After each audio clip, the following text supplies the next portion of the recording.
মাত্র ৩০ মিনিটেই ঢাকা থেকে খুলনায় পৌঁছে যাচ্ছেন।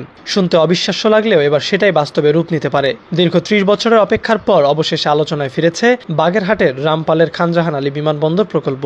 আর সবচেয়ে বড় খবর, এই মেগা প্রকল্পে আগ্রহ দেখিয়েছে চীনের একটি স্বনামধন্য নির্মাণ প্রতিষ্ঠান। সম্প্রতি প্রতিষ্ঠানটির উচ্চ পর্যায়ের একটি প্রতিনিধি দল প্রকল্প এলাকা পরিদর্শন করেছে। প্রায় ৬৩১ একর জায়গা জুড়ে প্রস্তাবিত বিমানবন্দরের অবস্থান ও সম্ভাবনা দেখে তারা সন্তোষ প্রকাশ করেছে। আসলে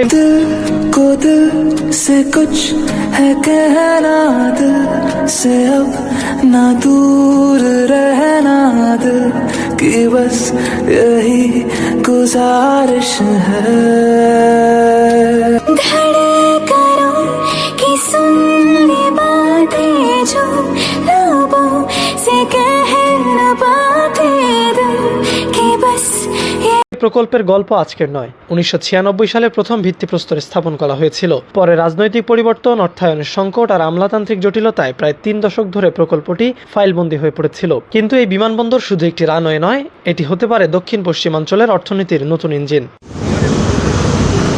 কারণ এর আশেপাশেই রয়েছে মোংলা সমুদ্র বন্দর, মোংলা ইপিজেড, রামপাল বিদ্যুৎ কেন্দ্র এবং বিশ্ব ঐতিহ্য সুন্দরবন। অথচ বিদেশি বিনিয়োগকারী ও ব্যবসায়ীদের এখনও ঢাকা থেকে ঘন্টার পর ঘন্টা সড়কপথে ভ্রমণ করতে হয়।